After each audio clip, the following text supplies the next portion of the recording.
utilisé une perceuse à colonne pour percer des trous verticaux dans les lithos, afin de pouvoir ensuite les assembler avec des boulons pour faire le canard. D'accord, ok. Et du coup, comment tu te positionnes en fait? Comment tu utilises la machine? En fait, on avait au préalable marqué les points de perçage sur le litho grâce à un gabarit. Et donc il suffit de mettre le forêt au-dessus du point de perçage et ensuite on allume la machine et on actionne la manivelle pour descendre le forêt.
Alors, la couture simple, ça consiste à coudre deux tissus ensemble. Donc là, ici, on voit, on a un morceau de tissu en bas, un morceau de tissu en haut. On va les mettre l'un sur l'autre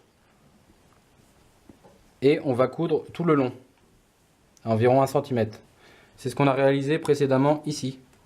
On voit bien qu'on a nos tissus l'un sur l'autre, notre couture à 1 cm tout le long. On n'oublie pas de faire le point d'arrêt au début pour éviter que le fil s'enlève. Une fois que la couture est finie, on va avoir ce résultat à l'intérieur. Donc là, on a assemblé un morceau de tissu à droite, un morceau de tissu à gauche. Et on va avoir une couture de ce style-là à l'intérieur. Voilà. Donc là, ils sont en train d'assembler trois bandes de 3 mètres pour créer le toit. Alors, un mur. Là, on voit le mur fini qui est à une hauteur de 3 mètres et une largeur ou une longueur de 3,5 mètres. Car c'est la distance entre nos deux portes. Ce qu'on a fait, c'est qu'en fait, on a découpé une laise d'1,50 m de large sur 3,50 m de long et une autre au-dessus qu'on a cousu ensemble. Voilà. Ensuite, ça fait un mur de 3 mètres. Donc, premièrement, ce qu'on a réalisé, c'est qu'on a pris chaque tissu et on a fait un ourlet ici avec la drisse en polypropylène qui nous permettra de tendre le mur à sa base. Et la même chose autour de la yourte. Comme ça, voilà. Donc on réalise premièrement les ourlets avec drisse sur chaque partie et ensuite on assemble les deux parties ensemble. Pour cela, on met les tissus l'un contre l'autre, côté extérieur contre extérieur. J'entends le côté extérieur, c'est celui qui va être face aux intempéries, donc qui va être dehors tout simplement. Comment on le reconnaît? On le reconnaît avec son toucher, surtout son toucher. En fait, ce toucher, le côté extérieur est plutôt doux et l'intérieur un peu plus rêche, car il a une couche d'acrylique enduite et ce qui le protège, enfin ce qui le rend plus imperméable. Aussi la couleur. Là, on a vraiment la couleur beige qu'on a acheté par rapport au râle, qui s'appelle hemp beige. Et là, c'est plutôt une couleur un peu plus foncée, mais du coup, c'est la même couleur, mais elle est un peu plus foncée du fait de l'induction en acrylique. Et quand vous recevez les rouleaux aussi, c'est bien marqué la face extérieure et la face intérieure avec une étiquette. Voilà. Donc je reprécise, on a cousu les deux laises ensemble, l'une sur l'autre, extérieur contre extérieur, à une couture environ entre 5 mm et 1 cm du bord, tout le long. Voilà. Jusqu'ici. Une fois qu'on a fait ça, on replie un côté et on va pouvoir coudre la deuxième couture. Avant, ce qui s'est passé, c'est qu'on a tracé un trait à 2,5 cm du bord. Ce trait va nous permettre de venir replier le tissu. C'est-à-dire qu'en gros, on va s'aligner toujours sur le trait lorsqu'on va coudre.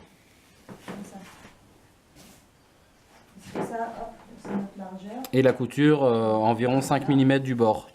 Trop loin, on va avoir tendance à monter sur l'autre couture, donc c'est pas forcément bon. Et trop près, on risque de sortir à un moment des deux couches de tissu et du coup de créer un trou et de faire une couture sans coudre les deux tissus. Voilà, et au final, ça nous donne un sens d'écoulement d'eau d'ici, du haut vers le bas. Puisqu'en fait, on voit bien que le repli est ici et l'eau peut pas rentrer à l'intérieur du mur.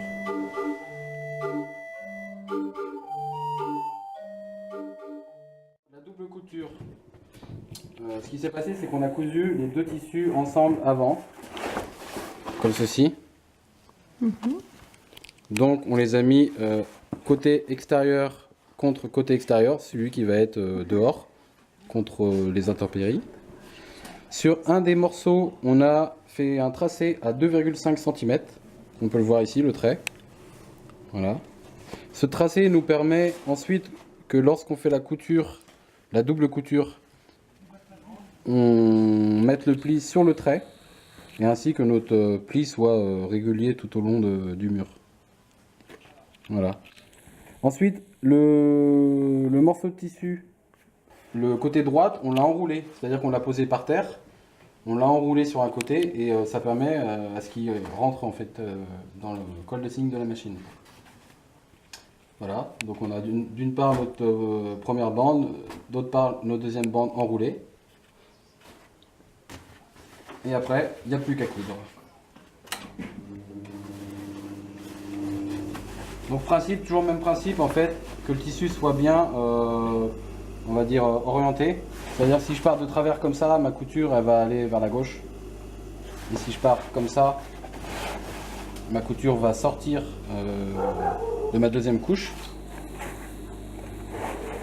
Donc on s'oriente bien, on vient chercher ici, l'histoire de bien tendre, que ce soit bien propre pour que la couture se réalise.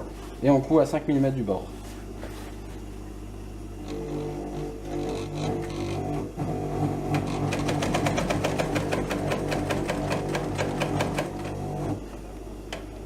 Un petit planté, comme vous connaissez si bien. Voilà, donc à chaque fois on avance de 10 cm par 10 cm Et à chaque fois, on vient bien s'assurer que c'est bien propre comme ça.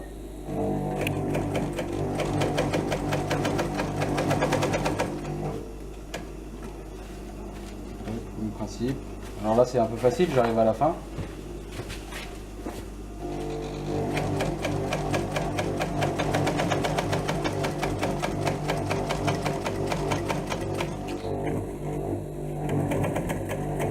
Petit point d'arrêt, toujours à faire à la fin pour maintenir le fil.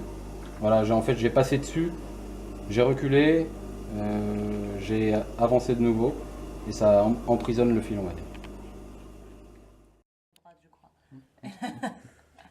Et après tu passes dans le petit trou là. Ensuite dans le rouage ici. Le rouage. C'est bien. Ouais. Hop. Et ensuite, donc tu as une petite canette, là il y en a une là, comme ça. Tu passes le fil dans le petit trou qui est là. Tu le rattrapes de l'autre côté, tu le coinces avec ton pouce. Tu enroules un peu histoire qu'il ne s'en aille pas. Donc c'est ce qui s'est passé là. Et ensuite tu viens glisser ça dans la bite. Et tu embrayes. Et tu embrayes, parce que c'est ce truc que j'oublie toujours. Donc attention, c'est pas embrayer, on ne peut plus désembrayer après. Embrayer, c'est faire ça. Et après, normalement, tout est bon. Tu allumes la machine, ça marche mieux. Donc que ce soit bon. Voilà, là c'est bon au bruit. Faut pas y aller comme un bourrin parce que c'est une vieille machine. Ça c'est le truc facile à faire de la bouteille. Ça tu vas voir, ça va désembrayer tout ça là. Ça met une longueur de 9 mètres. Ouais, 9 mètres, ouais. 9 mètres.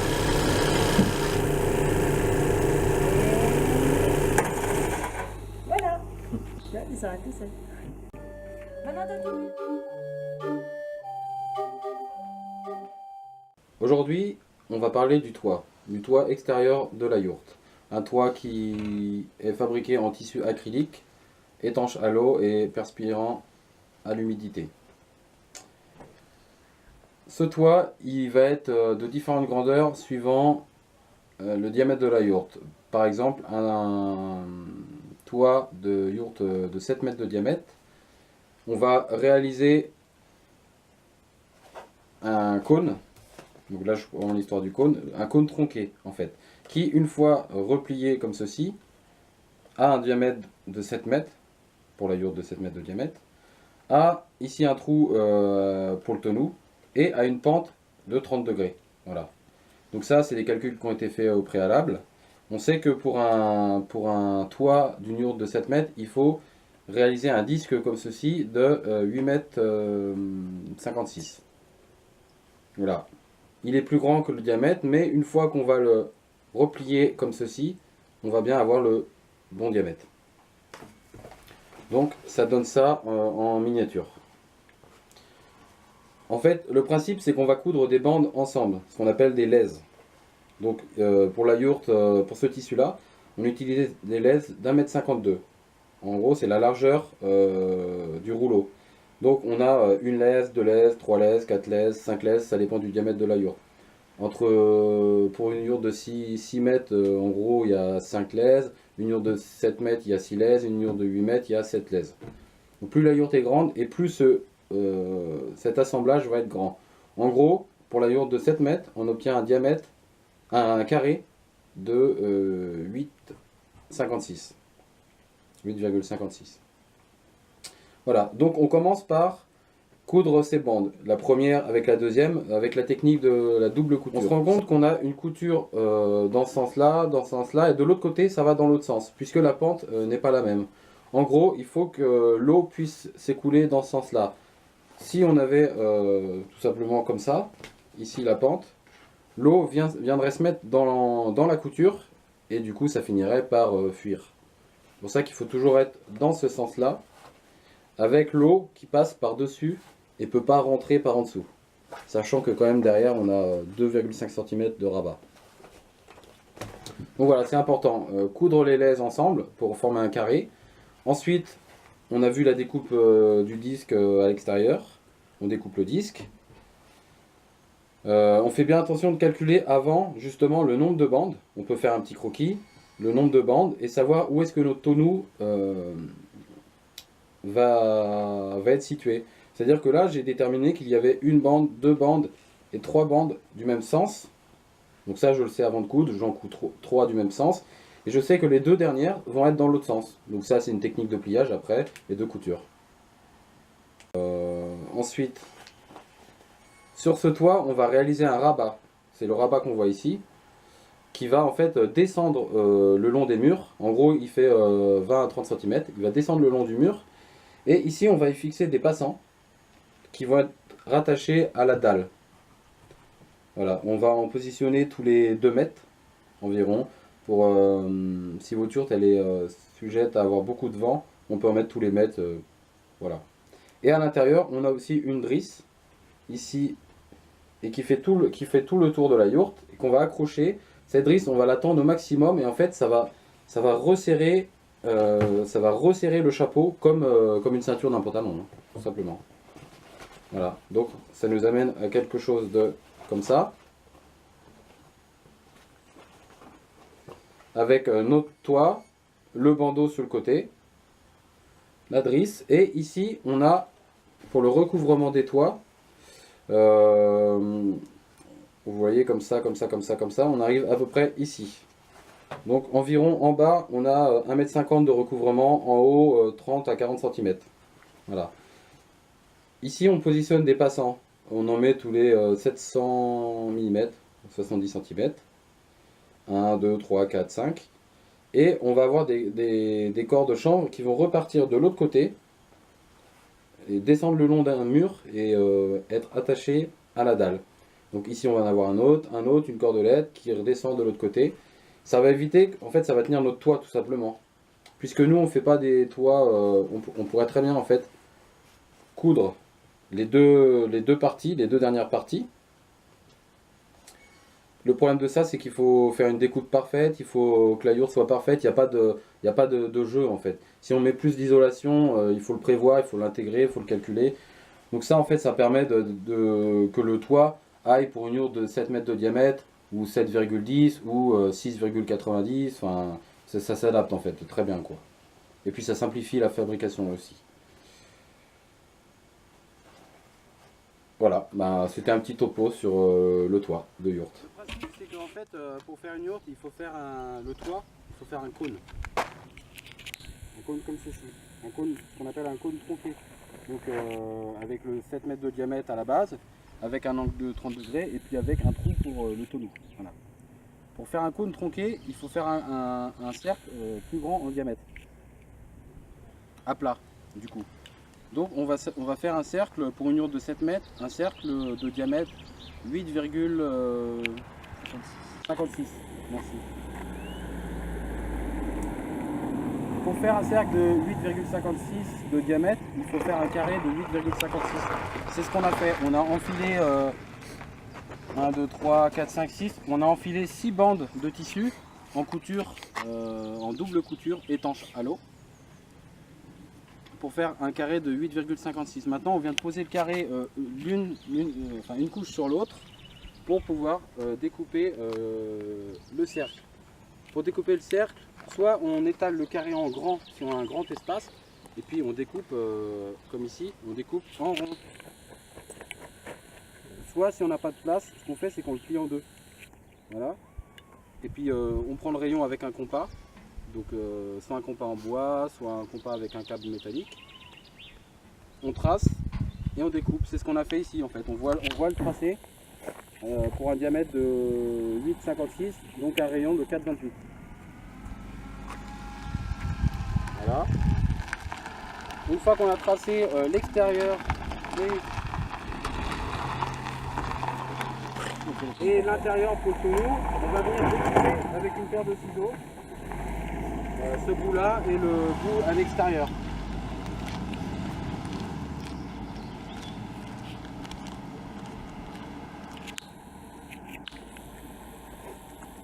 Et dans le cône tronqué, en fait il faut découper le cercle au milieu, ici là, pour pouvoir rabattre. Une fois qu'on a notre cercle ici, il faut découper, on va dire, dans la tranche. Je sais pas comment on pourrait dire d'ailleurs. Le rayon. Découper le rayon. Un camembert. Donc ce qu'on va faire pour découper le rayon, c'est qu'on va découper le rayon à ce niveau-là. Vu que c'est quelque chose qui est tout droit, c'est facile à découper. Mais bon, on pourrait très bien partir du centre et puis aller tout droit là-bas, quoi. Voilà, donc en gros, 3 découpes. La découpe du cercle extérieur, du diamètre, la découpe du tonneau et une découpe sur le rayon pour pouvoir réaliser ce cône tronqué.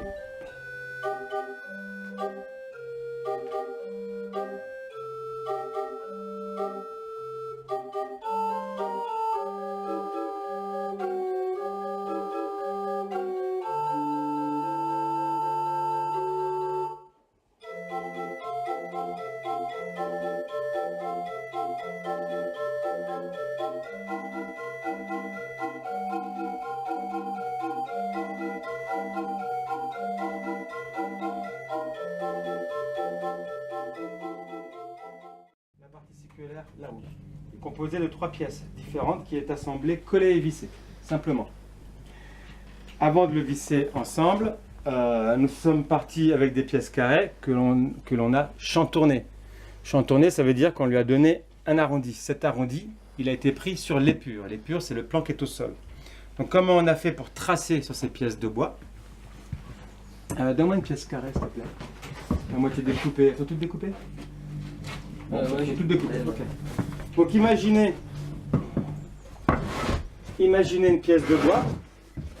Voilà, c'est la pièce F. La pièce F, elle fait ça, la pièce F.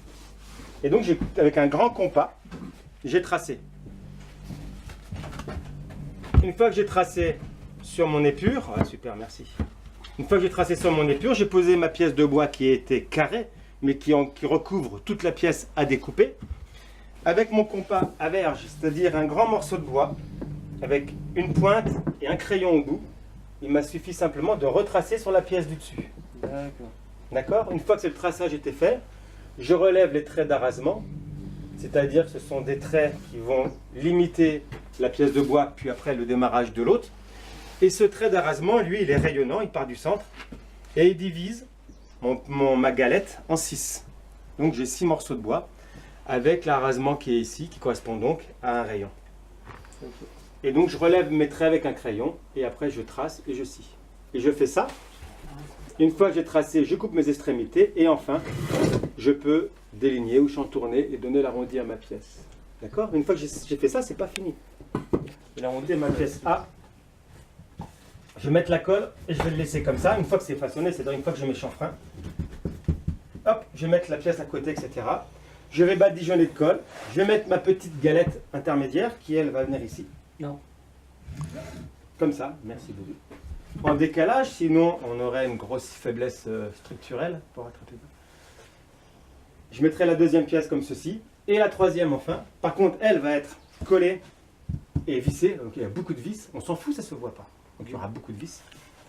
Et enfin, en décalé encore une fois, la troisième couche. D'où l'expression le tonneau en tient une couche. Voilà, troisième couche qui sera elle aussi vissée. On s'en fout, ça ne se voit pas. Donc ce qui se voit dans le tonneau, comme je vous dis, cette petite face-là, et surtout le dessous. Ouais. Donc on va veiller à ce que le parement étant la face visible, que le parement soit propre ou alors ne représente pas de nœud important ou de rayure importante. Vous voyez qu'ici il y a 2 pentes. La première pente permet au tissu de venir au-dessus et d'être fixé là, donc ce n'est pas une arrêt de vivre. Et la deuxième pente va permettre d'asseoir la pénétration de la perche. Donc ces 2 pentes-là, il va falloir les réaliser, c'est-à-dire qu'elles sont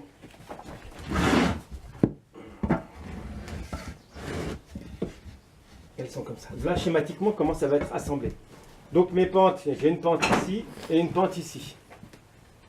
Là. Donc je vais les réaliser, on va les réaliser au rabot électrique.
vous avez l'araignée en forme d'étoile. Hein. On peut vraiment faire autre chose, on peut vraiment s'amuser. Vous pouvez faire des trucs comme ça. Voilà, c'est vraiment que de la déco. Et l'araignée, tu la visses à chaque branche. Même 2 ou 3, c'est suffisant. Déjà, on s'en fout de l'araignée. C'est juste pour nous donner de la C'est pente joli. au plexi, Ouais. au plastique souple. Pour que l'eau s'écoule.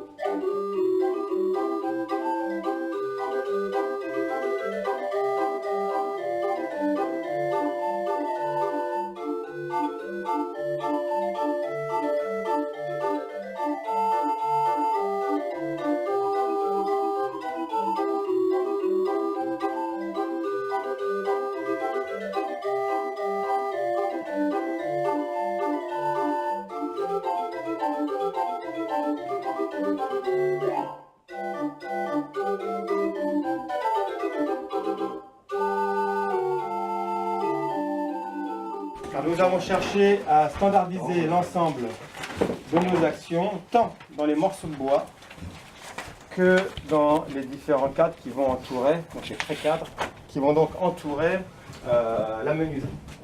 Là, vous avez devant vous une menuiserie de récupération, 20 balles. Vers 4,12,4, probablement faible émissivité. En tous les cas, en termes sur le plan thermique, quelque chose de qualité, quoi. En plus, pour 20 balles, c'est du délire. Oui, puis c'est déjà du double ça. 4,12,4, un verre de 4, un espace de 12, un verre de 4. Donc c'est un double vitrage. 4,12,4, c'est ça. Ok. Aujourd'hui, on fait du 4,16,4, gaz argon, faible émissivité, 12 mm de vide, enfin de vide, 12 mm d'air à l'intérieur. En plus, on a l'avantage avec ce genre de menuiserie qu'on récupère, c'est que vous avez déjà toute la structure. Voilà, vous avez les pare-clos, vous avez votre verre, vous avez un petit panneau de sous-bassement, un petit jet d'eau pour que s'en aille. Super. Donc on a rajouté des alaises en haut et en bas, ou des morceaux de bois, parce que cette porte-là, en coupant, il fallait rajouter des morceaux, ce qui arrive. Pas de la bricole, mais il faut rajouter des choses. Donc c'est pas très joli, mais avec un bon coup de peinture là-dessus, on voit plus rien. Peinture ou pas d'ailleurs. Tu fais un coup de papier de verre, et ça peut être relativement propre. En tous les cas, là je suis dehors, parce que j'ai un jet d'eau, et de l'autre côté, je suis donc à l'intérieur. On a fabriqué autour de cette menuiserie, ça va être le même pour tout type de menuiserie, compris le module fumé, un cadre qu'on appelle le pré-cadre, module menuiserie. Donc lisse beau, lisse haute, les pré-cadres qu'on appelle en L, et la lisse basse. Et donc à l'intérieur vient s'insérer ce châssis, ou la porte, ou la fenêtre, ou le module fumé, ou la porte fumée.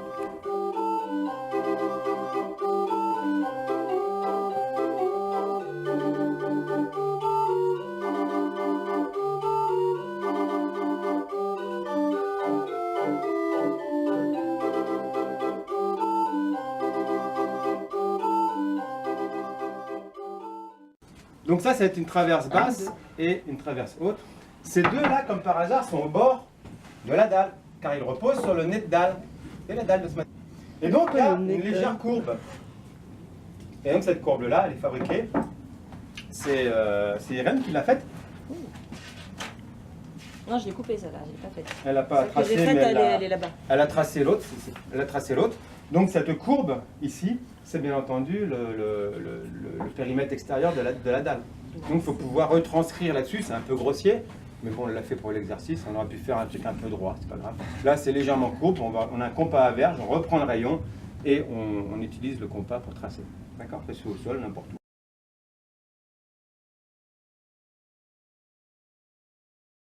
Donc ce module fumé, il sert à quoi? Mais simplement parce que, comme dans la yourte en bas, il y a un conduit qui va passer, et le conduit va être chaud. Et puisqu'il va être chaud, il va être dangereux vis-à-vis du bois. Donc ceci est un béton cellulaire, ce qu'utilisent des fois les sculpteurs aussi pour sculpter, c'est assez facile, il n'y a pas de sens de fil, tout ça, et ça dégrossit bien les projets. Donc là, on fait un rond et le tuyau va passer dedans. Et ce produit, ce qu'on appelle M0, il est ininflammable, incombustible, et il y a un autre terme qui dit qu'il ne rajoute pas à l'incendie, c'est-à-dire qu'il ne va pas contribuer à faire développer un incendie, il est complètement inerte. Donc il est comme la terre, comme le plâtre, comme le pharmacèle, comme la vermiculite, comme la pierrelite, comme l'amiante. Hein, ce sont des produits isolants par rapport au feu. Donc là, nous sommes à l'extérieur. Comme par hasard, on est en train de fabriquer les L. Hop là. Toujours avec la même planche. D'accord. Il va y avoir une traverse haute que fabrique actuellement personne, puisqu'elle a été tracée là. ici, le voilà, avec le trait, avec la légère courbe. Traverse haute, traverse basse, toujours la même. Donc ça va venir traverse haute en haut, traverse basse en haut, basse. On met ce genre de traverse là, intermédiaire donc, avec une légère pente. Là je suis à l'extérieur, le tuyau sort et hop il remonte, d'accord, avec donc jusqu'au fêtage pour que les fumées s'évacuent. Mais puisque nous sommes dehors, on ne peut pas mettre un truc bien droit puisque l'eau va stagner, donc on va le mettre en biais. Un peu branlant mon histoire. En dessous, c'est-à-dire côté intérieur, il va y avoir une planche. Ça peut être une planche USB, ça peut être du lambris, qui va fermer le côté intérieur de la yourte. Donc il faut trouver quelque chose à peu près esthétique. Nous on va se contenter de l'OSB, je pense que ça pour l'instant. Et par contre, par l'extérieur, on pourra rajouter une isolation mouton. Il faudra quand même bien isoler cette partie-là. Et bien entendu, au-dessus de ça, il va y avoir un panneau, une toile qui va être apportée. La toile va être apportée par l'extérieur, agrafée, c'est ça? Elle va venir ici. On va dire c'est inversé. Et puis il va y avoir un couvre-joint. D'accord? Donc ça fera un couvre-joint qui va être de haut en bas. Donc ça fera un panneau superposé. Pour maintenir ce panneau de Syporex, je vais l'utiliser en diagonale. D'accord? Et ça va me faire ce qu'on appelle les parts closes. Donc je vais pouvoir mettre un triangle ici, un triangle ici, et de l'autre côté pareil. Et voilà mon panneau de Syporex pris en sandwich. Avec bien sûr tout ça des tartines de silicone pour l'étanchéité à l'air.